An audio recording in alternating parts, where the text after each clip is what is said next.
Bonjour à tous et bienvenue pour une nouvelle vidéo sur ma chaîne.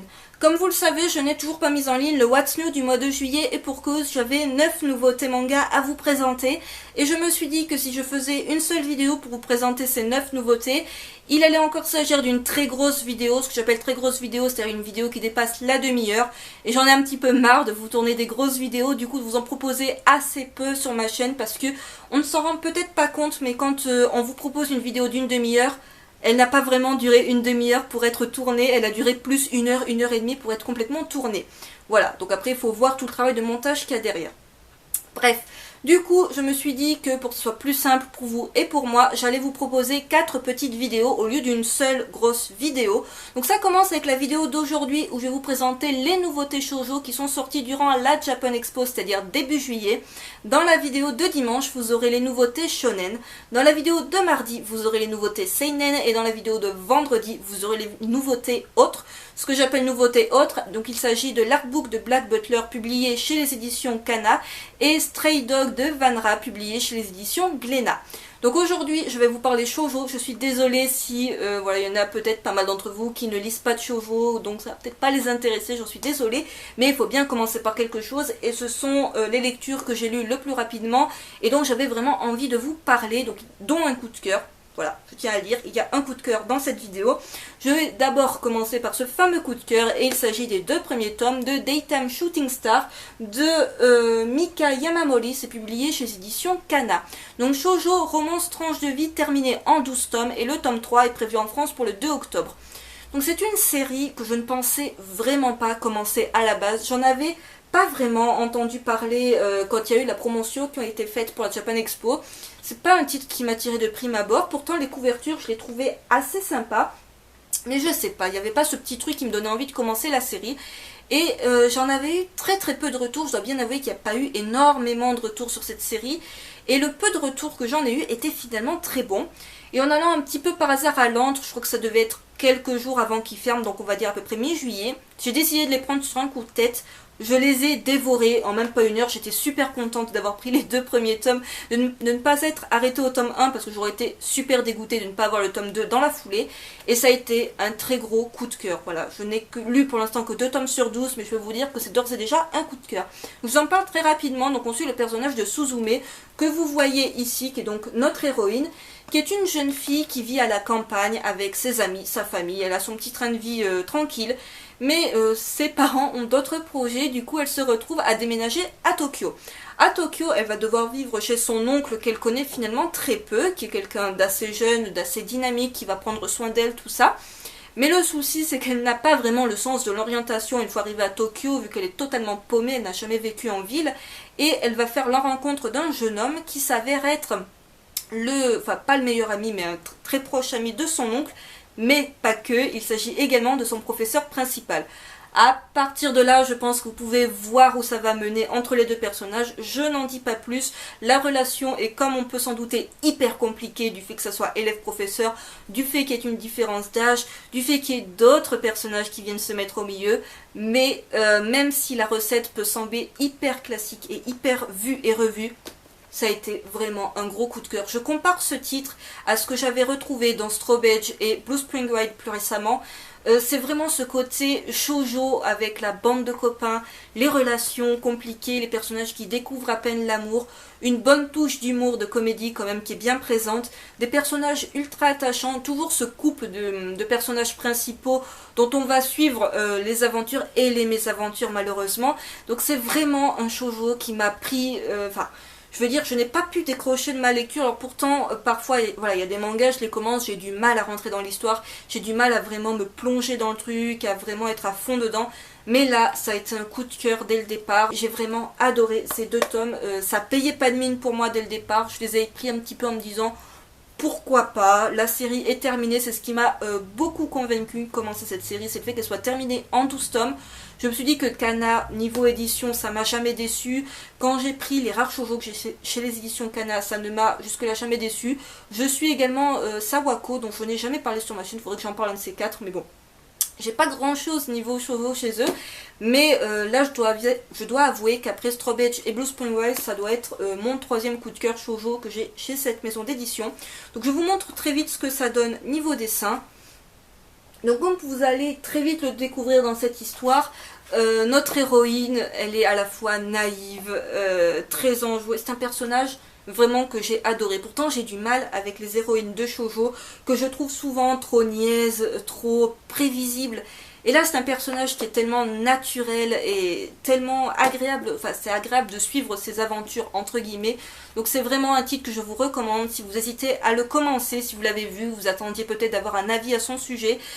Pour celles et ceux qui ne sont pas très shoujo à la base, qui ont peur de tomber dans le truc cliché, dégoulinant d'amour, qui soit lourd au possible, ne vous inquiétez pas, ce n'est vraiment pas le cas. Si vous avez aimé, là encore, Blue Spring Ride, c'est je pense un titre qui pourrait vous plaire. Et j'oubliais presque de dire que le titre est vendu au prix de 6,85 € comme les 3/4 des titres des éditions Kana qui sont sur ce format là. Côté édition, j'ai pas noté d'erreur, il n'y a pas de page couleur, mais bon, vous pouvez foncer les yeux fermés, il n'y a pas de mauvaise surprise comme vous avez parfois chez les éditions Panini. Deuxième et dernier shoujo de cette vidéo, il s'agit du premier tome de Rere Hello, Rere Hello, enfin on va dire Rere Hello pour cette vidéo, comme ça au moins ça sera plus simple, de Tokomi Nami, c'est publié chez les éditions Delcourt. Donc là encore il s'agit d'un shoujo de genre romance tranche de vie qui est toujours en cours lui par contre au Japon, avec déjà 7 tomes de parus et le tome 2 est prévu en France pour le 2 septembre. Donc Rere Hello est vraiment un titre que je comptais me procurer dès le départ de par sa couverture qui m'avait de suite enchanté. C'était le titre qui me semblait super rafraîchissant, super sympa, pas hyper original, ok, mais la couverture m'avait de suite fait tilt, même avant de le voir en librairie, et du coup je l'ai acheté les yeux fermés sans même regarder de quoi il parlait. Donc là, par rapport à Daytime Shooting Star, il ne s'agit pas d'un coup de cœur, ce n'est pas non plus un flop, loin de là, c'était une bonne lecture, mais je vais vous expliquer le pourquoi du comment ça a été un petit peu moins bien, on va dire, que le précédent titre que je vous ai présenté. Donc de quoi nous parle ce manga? On va suivre le personnage de... Alors là par contre je vais m'embrouiller. Le personnage de Riri, oui, Riri. Le personnage de Riri qui est une jeune fille de 15 ans qui a perdu sa maman quand elle avait 5 ans. Et du coup, elle assume un petit peu toutes les tâches à la maison. C'est-à-dire qu'elle s'occupe de son petit frère, mais également de son père, qui est juste le papa ultra, pas du tout mature, pas du tout adulte pour le coup. Du coup, elle fait le ménage, la cuisine, leur passage, les courses, bref, elle fait tout à la maison. Et son père a totalement lâché son boulot qu'il avait en cours. On ne sait pas trop pourquoi, mais c'est vraiment pas le père des plus responsables qui soit. Et il a décidé de devenir homme à tout faire. Soit... Le souci, c'est qu'il va avoir un problème de santé, il va être hospitalisé, il ne va plus pouvoir travailler et il n'a pas le choix, il est obligé de travailler parce que sinon il n'y a plus aucun revenu dans la famille et déjà que c'est compliqué, ça serait complètement catastrophique. Du coup, Riri se propose de le remplacer, voilà, en plus d'être étudiante, de faire toutes les tâches ménagères, elle va en plus se taper le travail de son père. Et elle va accepter une première mission en se disant que ça va être du tout cuit, s'il s'agit de faire du ménage, du repassage, tout ça, elle a l'habitude, elle est blindée. Et elle va tomber sur le personnage de Minato que l'on voit sur la couverture, qui est un jeune lycéen, qui est un gosse de riche, et très vite il va se nouer une espèce de relation entre les deux, mais je n'en dis pas plus. Là encore il s'agit d'un manga avec des relations entre jeunes lycéens, si je dis pas de bêtises, ce sont des lycéens qui découvrent l'amour, qui n'ont pas vraiment de passé affectif, tout ça. Donc c'est vraiment une découverte du premier amour.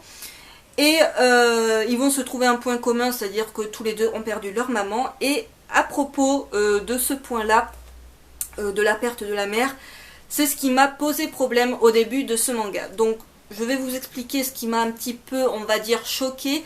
Pas vraiment choqué, mais j'ai trouvé la ficelle scénaristique beaucoup trop facile, beaucoup trop évidente. Et quand c'est trop évident, trop facile comme ça ne me plaît pas. Donc vous vous demandez peut-être mais qu'est-ce que je raconte? Donc tout simplement on est dans les premières pages du manga. Donc c'est un manga, comme je l'ai dit, qui est une grosse part de tranche de vie. Et en fait on va suivre une première scène où on voit Riri, son frère et une voisine. En fait voilà, ils vont discuter avec une voisine qu'ils connaissent vraisemblablement depuis déjà quelques temps, vu que personne ne vient d'aménager dans le quartier, donc c'est vraiment quelqu'un qu'ils connaissent depuis un petit moment. La voisine va parler à Riri et lui dire: quelle énergie dès le matin, tu fais très adulte depuis que tu es au lycée, ça va faire combien de temps que ta maman est morte? Alors je sais que là vous voyez peut-être pas ce qui peut être choquant, mais moi ce qui m'a choqué c'est qu'en fait, tout simplement l'auteur a voulu introduire le fait que le personnage n'a plus sa mère, qu'elle assume tout depuis qu'elle est, qu'elle est au lycée, c'est compliqué, mais elle doit tout assumer depuis que sa maman est décédée. Et le fait de poser la question directement au personnage, du coup de lui faire dire ma maman elle est morte il y a 10 ans, je trouve cela vraiment trop évident, la voisine elle sait pertinemment, elle découvre pas Riri, elle sait très bien qu'ils ont perdu leur mère il y a de cela quelques années déjà, même si elle sait peut-être pas que c'était il y a 10 ans, elle sait qu'il y a un petit moment. Et c'est un peu choquant, je trouve, de dire la question, en fait, ta mère, ça fait combien de temps maintenant qu'elle est morte? Même si ça fait depuis un moment. À une jeune fille de 15 ans, tu vas pas lui poser la question cache-pistache comme ça. Donc c'est vraiment pour moi la ficelle scénaristique trop facile pour faire dire au personnage, l'introduire, lui faire dire, voilà, ma maman elle est morte, du coup je m'occupe de tout à la maison, je m'occupe du frère, du père, de ci et compagnie. Alors que pour moi il aurait été plus évident de faire ce que l'auteur avait commencé à faire dans les premières pages du manga, c'est-à-dire, vous voyez, quand vous avez des textes hors bulle comme ceux-ci, qui sont en fait les pensées du personnage, les pensées en off, on va dire, qui ne sont pas vraiment dites, mais qui permettent voilà, d'introduire les pensées, le ressenti du personnage, et là, de lui faire dire des choses qu'il ne dirait pas à voix haute. Voilà, donc c'est le petit truc qui m'a dérangé au début du manga, et qui m'a fait dire, oh punaise, ça commence mal. Mais après, j'ai beaucoup aimé cette relation qui s'est instaurée entre les deux personnages qui sont au début comme chien et chat. Le personnage de Minato, c'est vraiment pas le personnage super évident à aborder dès le départ. Il ne va pas vraiment la supporter, puis petit à petit il va s'y attacher, mais il y a un autre personnage qui va se mettre au milieu. Du coup la relation reste vraiment des plus compliquées qui soient. Et la fin du tome, si je ne vous dis pas de bêtises, que je ne confonds pas avec l'autre titre, voilà, nous laisse sur une scène des plus ambiguës du genre mais what the fuck, que va-t-il se passer par la suite? Donc shoujo, enfin du moins premier tome bien réussi, à part ce petit couac du début qui m'a fait dire mais pourquoi? Donc sinon à part ça, un shoujo dans lequel on retrouve, je dirais, j'en perds l'autre manga, la même recette dans le sens où on va retrouver là encore la bande de copains, des jeunes qui sont au lycée, qui ont 15-16 ans, qui découvrent l'amour, qui découvrent aussi que l'amour ça peut faire vachement souffrir, les relations amicales qui sont parfois pas des plus évidentes parce que justement il y a des histoires d'amour qui se foutent au milieu, le fait qu'il y a aussi beaucoup de comédie dans les deux titres, voilà c'est vraiment deux titres avec une bonne dose d'humour et de tranche de vie. Donc ce titre là est vendu au prix de 6,99 €, il y a voilà, des éditions Delcourt comme pour les éditions Akata, aucun problème là encore niveau côté édition, pas de mauvaise surprise. Donc vraiment deux shoujo que je vous recommande. Bon, celui-là c'est un coup de cœur, vous l'aurez compris, celui-ci un petit peu moins, mais voilà, c'est pas un flop, très loin de là, hein. C'est vraiment une lecture que j'ai bien appréciée. C'est vraiment deux titres que je vous recommande si vous cherchez des nouveautés shoujo à commencer et que vous hésitez à commencer ces deux-là. Ainsi s'achève cette petite vidéo news shoujo du mois de juillet, j'espère qu'elle vous aura plu. N'hésitez pas à me dire en commentaire ce que vous en pensez, si peut-être vous avez commencé ces deux séries et si vous avez un avis à propos des deux ou de l'une d'entre elles. Si vous avez commencé d'autres shoujo récemment, vous en avez peut-être à me conseiller, même si voilà, je vous réfère toujours à ma collection que j'ai mis sur Manga Sanctuary, que j'ai également sur Manga News, mais là je mets rarement le lien, mais j'ai mon compte Manga Sanctuary qui est toujours en barre d'infos, qui vous permet de voir un petit peu ma collection référencée sur le site, donc ça vous permet de voir ce que je suis niveau série et de voir que j'en suis tout de même pas mal. Donc j'ai lu beaucoup de trucs, des fois je sais qu'on me propose des titres que j'ai déjà lus il y a de cela très longtemps. Bref, j'espère que ça vous aura plu, dites-moi si ce genre de petite vidéo vous convient ou si à l'avenir vous préférez plus une grosse et unique vidéo. Je vous donne rendez-vous dimanche pour le News Shonen, on va appeler ça comme ça, à propos de la Japan Expo. Je vous dis à très vite, bye.